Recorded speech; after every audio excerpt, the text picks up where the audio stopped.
the Russian-Ukrainian conflict.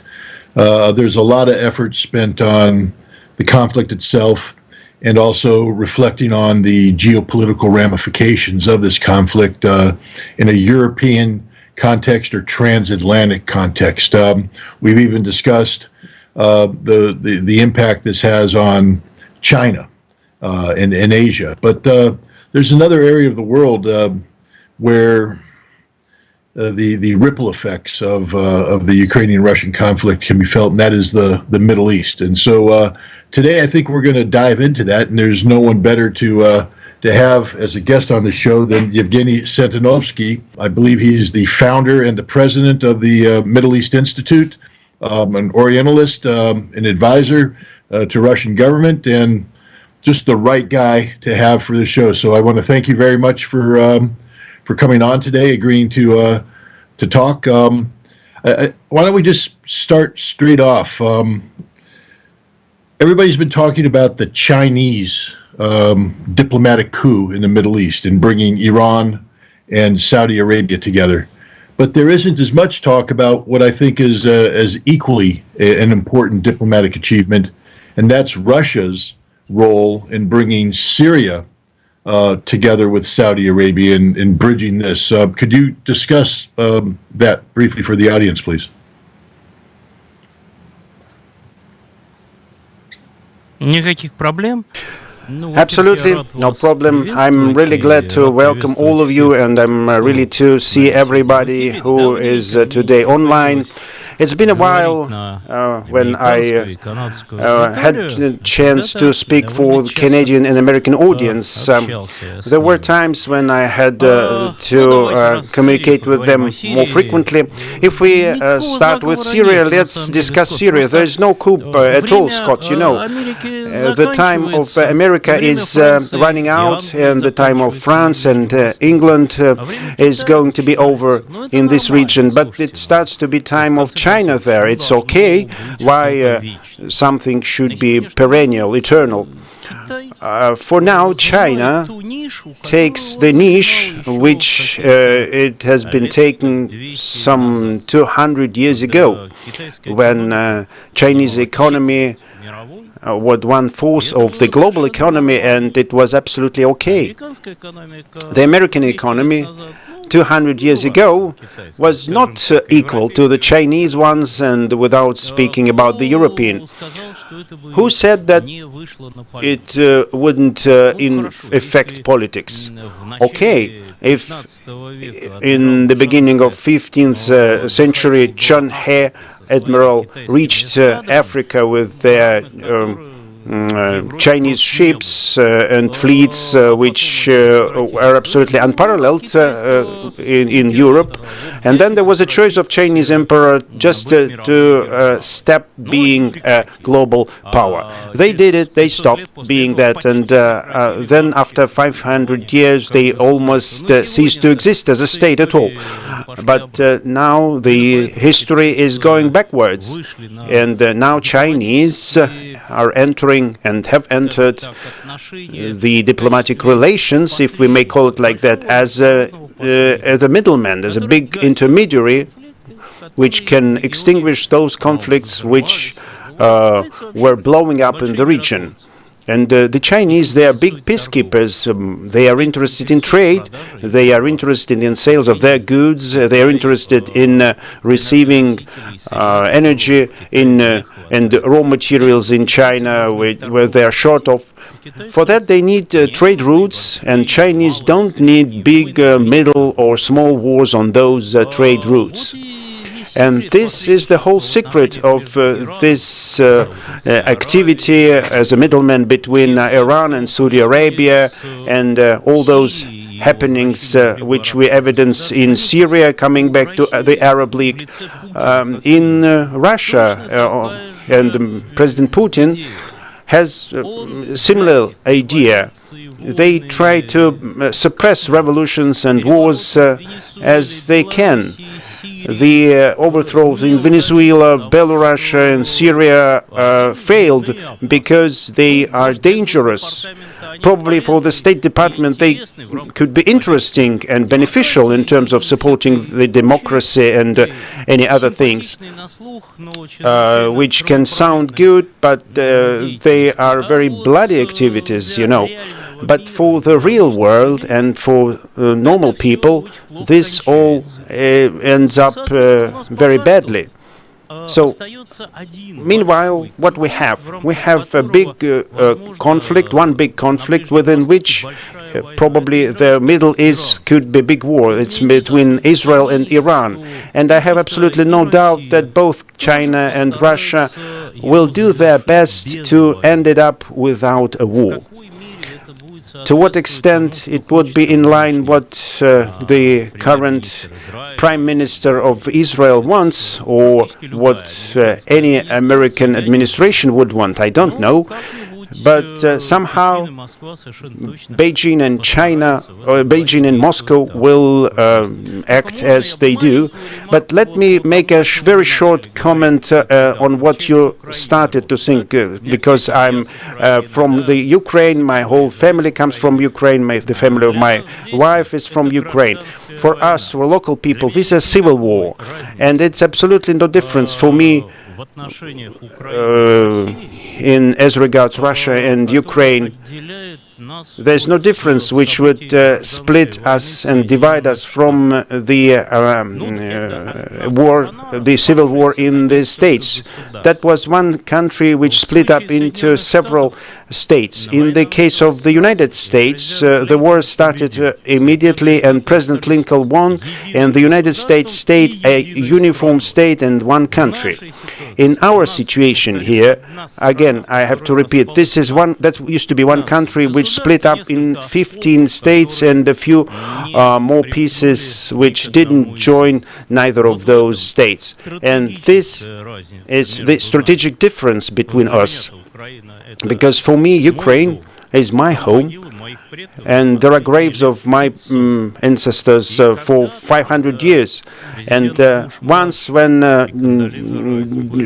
President Bush and Condoleezza Rice were in Russia, it was 20 years ago, and it happened that I had a chance to meet them as a president of the Russian Jewish Congress, and I told Mrs. Rice that Ukraine and Georgia, these are those 2 points which mean that America is getting ready for a barbecue, not on the Russians' backyard, but just in the dining room. And no one would forget it, no one would ever forgive it, and no one would ever leave it as it is.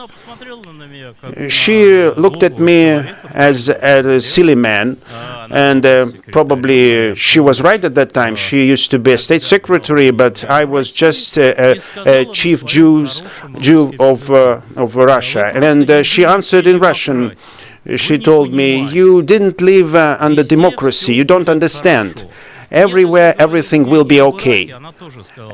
Then I used to talk to her about Iraq. She said, we will come to Iraq. There used to be Saddam Hussein at that time, and the democracy will come with us, and everything will be okay. But we all know what happened afterwards. So America has come to Ukraine. Democracy came to Ukraine. We know what happened. And then, next, what I told you. Sorry, I was distracted that since you mentioned Ukraine, I couldn't but make my small contribution to this topic. Don't apologize. It's absolutely imperative. And I think we have to respect the fact that, especially Westerners looking on the situation in Ukraine from a distance, we lose sight of the fact of the emotions of this conflict for the people who are involved, and that it is a civil conflict, a civil war, with all the horrors that entails. So thank you very much for providing that insight and that background. It's absolutely essential that we never lose sight of the humanity of this conflict and the inhumanity of asking one people to fight amongst themselves, which is, of course, what a civil war is. But I'd like to get back to the Middle East just because I think that's the topic that we that I had prepared for. I mean, I'm more than happy to talk Ukraine with you all day long because it's a topic that's not understood by Americans, and it's a personal passion of mine to talk about it. So maybe we can get back to that in a second. But about Syria, I'd just like to deconstruct Syria, the issue of Syria, because Russia is engaged in Syria right now militarily. They have a military presence, and it was essential, I believe, for preserving the government of Bashar al-Assad. That if Russia had not intervened, there would not be an Assad presidency in Syria today. And so Russia, I think, has taken the lead in this, and it's interesting. There were no Syria at all in that time. There were no Syria then, not only Bashar Assad. Right, no Syria at all. I agree. But now we have an interesting situation where Russia is taking the lead in bringing Saudi Arabia, for instance, together with Syria. But when I look back, not only was Saudi Arabia on the side of the United States in Syria in promoting an anti-Syrian regime policy, but Saudi Arabia wasn't very friendly with Russia. I think we can go back to the spring of 2020, and I think there was an oil war fought between Russia and Saudi Arabia, a price war where they were, overproducing oil, dropping prices, a struggle for global market share. And yet today we see Russia and Saudi Arabia working together on the oil issue. They have good relations, and Russia is working to bring Saudi Arabia and Syria together. How did we get there in such a short period of time? How did we get from an oil war to peace in a matter of 3 years? Can you explain that to the audience, please? Because it's confusing to some people. До войны не было. There were no war. There were some differences, normal differences. Они бывают в любом клубе. There can be in any club. Not everybody has to always agree based on their current interests. Sometimes interests of one country are different and are absolutely opposite to the interests of other country, although strategically they are in line. I was evidencing the very beginning of the process of OPEC Plus establishment. There's a very powerful oil cartel at the moment. And by the way, it's not the only one. There is a gas cartel. There's a structure which we call gas OPEC. And in those structures, each country has its own interests. Every ruler, every governor of those countries has current problems which make them disagree with each other. But what is most important, they can agree, they can come to this agreement. And for the moment, all main oil producers in the world, of course, there are states, but the states are on their own, but all main oil producers in the world are able to agree between each other and can settle differences, can sort out problems to the mutual benefit in order to make the oil price not too high and not too low. At the same time, the last thing which is interesting for Moscow and Riyadh, what will be the gasoline price in the states by the elections. It's absolutely doesn't matter for them. What matters is the budget of Russia, budget of Iran, Venezuela, Saudi Arabia. Only the budget is important. If the money is enough to fill out their budgets, this is fine, this is okay. If the price is okay for the consumer, that is excellent. The consumer is not always America. It could be China, India. The world is very big. In this sense, the United States just lost de facto, they lost the opportunity to influence on oil prices. The Biden administration doesn't understand this. And every time when President Biden or Anthony Blinken read a lecture to someone, from the governors of the Middle East to the Saudis to Emirates, on the topic what they should or don't have to do with the volumes on the market, with oil prices, with human rights, whatever, they kill the American influence by that. And honestly, for me, I absolutely don't care whether this influence will stay or not, because with all my likings to the States, and please believe me, I have much more likings to the States than the vast majority of population in my country. I believe that the policy and the government of the States is a suicide. They lead a suicide policy. President Trump was much better in handling with the Gulf monarchs. He maintained a normal dialogue, probably because he is a man from a normal business. Probably he has different approach there, understanding that not everything can be achieved. And he managed to achieve much more from them. The gun contracts, which they are now going over to China. Whom shall we thank for that? Probably President Biden believes that if he came and insulted the host, but he did it several times personally, it would give him some points in this game. I believe this was a great mistake, but finally these are the Americans who decide who's going to be their president and state secretary and what will be the external policy of their country. And that's it. The situation is really simple. The world is now learning how to live without America, without taking into account any interests of America or something. Well, by trying not to quarrel with America, but on the other hand, taking into account the old Arab saying, I heard it first from the Jordan king, it was very long ago. To be an enemy of America is dangerous, but to be a friend of America is twice as dangerous. So this is the situation today. And since it's like that, what can we do about it? This is the situation we live in. We can love it or dislike it. We can try to adapt to it, or we can just keep saying that I don't want to see the world like that. But many people don't want to see the world like that, other than they were young. But what can we do about this?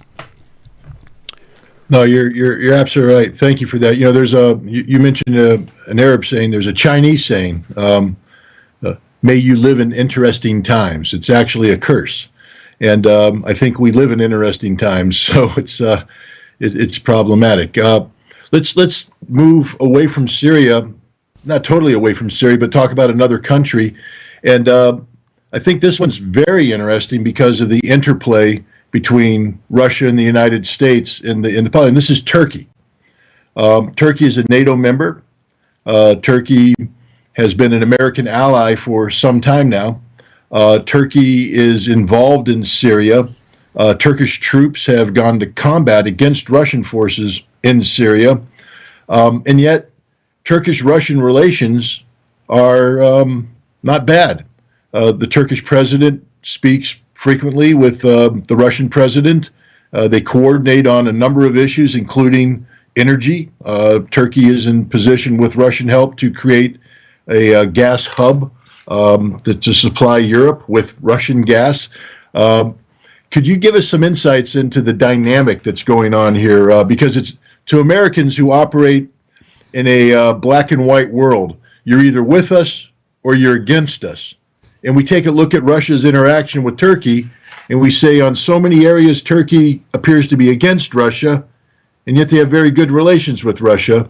And it's a dynamic that oftentimes confuses us. How does Russia get away with such a complex relationship with a nation like Turkey?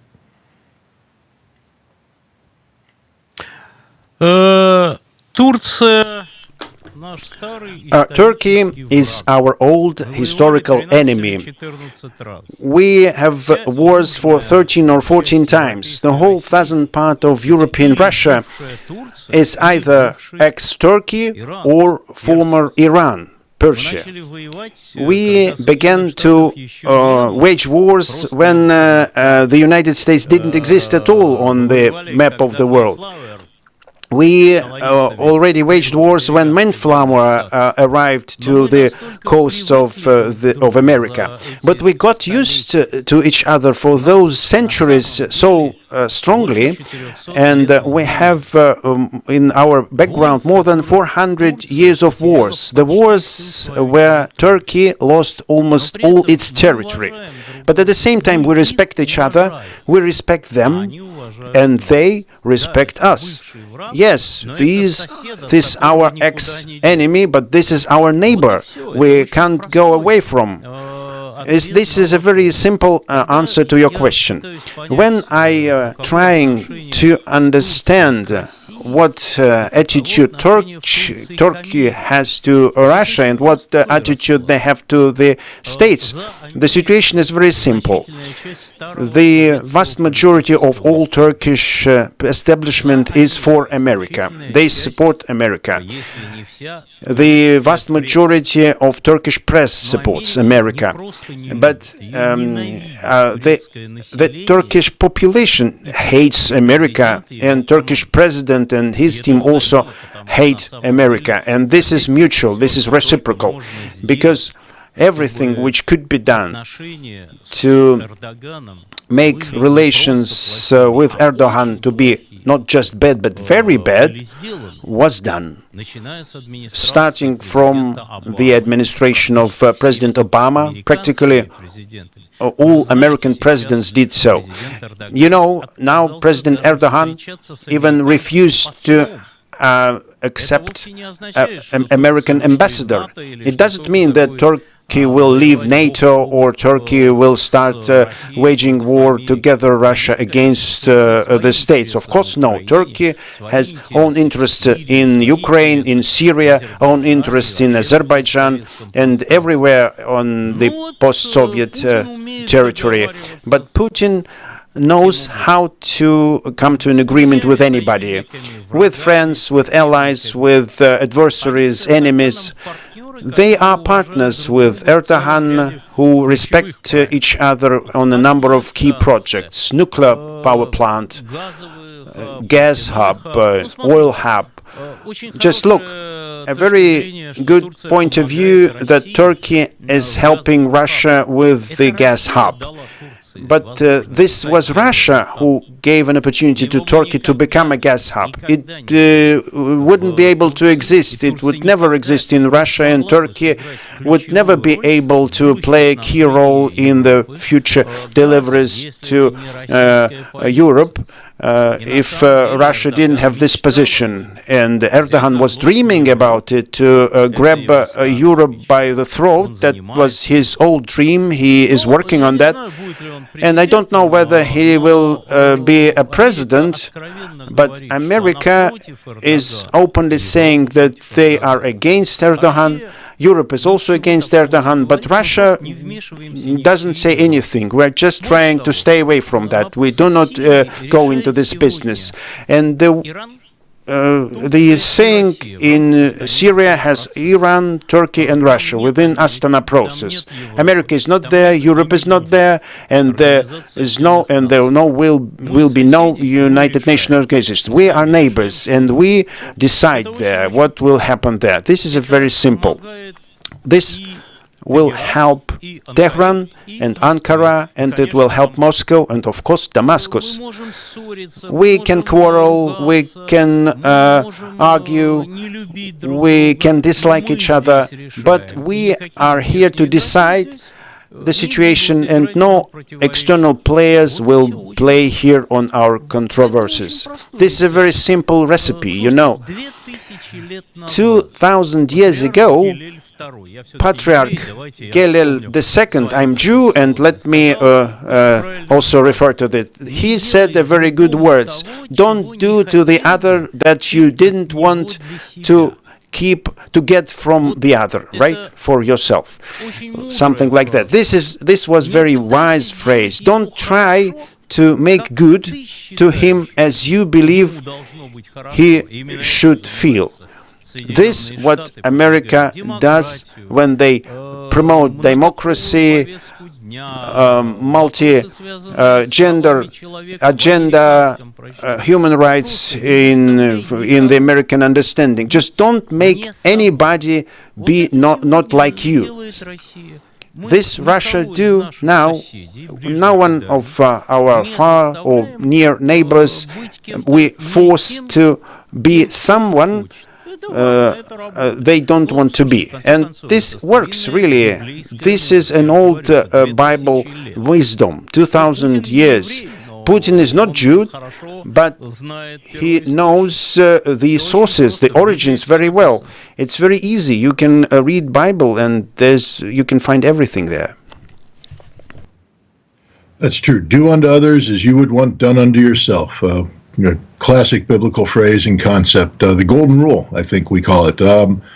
Let's talk about another nation again in the Syrian context, in the Russian context, and that's Iran. You brought up the Astana process in the relationship, the diplomatic relationship with Turkey, Iran, Russia, to resolve the Syrian conflict. I can remember back, and looking at the gray in your beard, I think you can remember back as well, when Iranian relations with Russia weren't good, and that Iran looked at Russia or the Soviet Union with distrust because of the Communist Party and things of that nature. And even early on in the Iran involvement in Syria, there was some hesitation on the part of Iran about becoming too close with Russia. But now we look at today, and Iran-Russian relations are, I think, as close as they have ever been in recent history, and they appear to be getting even closer. It goes beyond Syria. It goes into a strategic relationship. It goes into a relationship with the SCO, with China. Can you maybe explain, again, to an American audience that might not be normally used to looking at nuance? We like things black and white, good versus evil. But when you take a look at the Russian relationship with Iran, it's very complex. So if you could help us decipher that, that would be very useful. Thank you. Да нет, там тоже все очень просто. But no, there's everything also very easy. We don't try to make Irans be like, not like they are. We don't tell them what power they should have. We can like it, we can not like it. Scott, I'm very westernized person, if you may. I'm a very profane person, mundane person. I don't like those religious regimes and theocracies of ayatollahs, and they are not closer to me than all our friends or relatives who live in America or in Israel. And I have many relatives and friends there. But what is important, we understand that the time when the Soviet Union was changing regimes and was changing lifestyles and governments in different countries did not bring us success, but on the contrary. But now the role of the Soviet Union is played by the United States. They have become a new big Soviet Union which tells everybody you should live like that and you shouldn't live like that. You should have this man on the head in the government of your state and not that man. Well, who came to power. I stress came to power because there are no democracy, no elections in monarchies. And from the point of view of me, 50 years ago, probably I would think that was terrible. But now, currently, I think, why should I say, should I tell Arabs how they should rule, they should live. Probably I don't like ayatollahs and dictators, military dictators, but these are their countries and they have to decide on their own how to live. This is a basic approach, and by the way, Chinese have the same basic approach. Probably we took it from China. Not tell anybody that what is bad and what is good in their homes.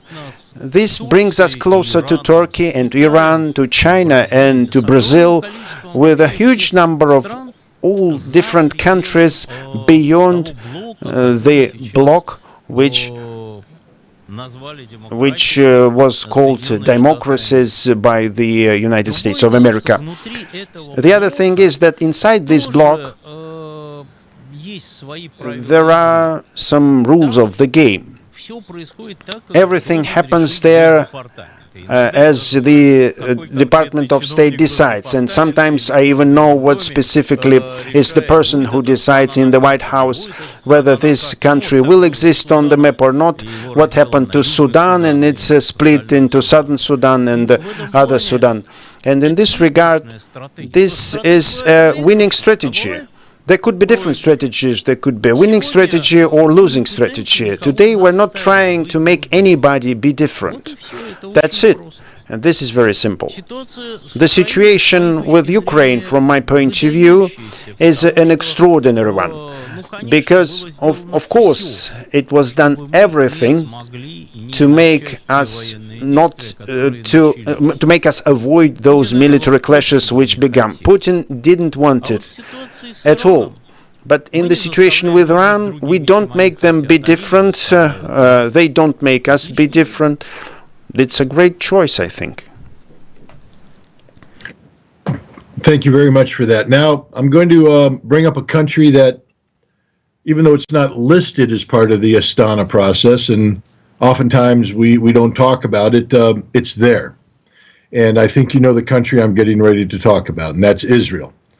And from the American perspective, our relationship with Israel is very simple, yet very complicated. We, here in the United States, I think it's acknowledged that we are open advocates of Israel. We are proponents of Israel. We support Israel diplomatically, militarily, economically. And Israel has a lot of influence in the United States, a tremendous amount of influence. And yet we see Israel, it's more complicated than that. And I think Russia manifests this complexity in a more thorough fashion. I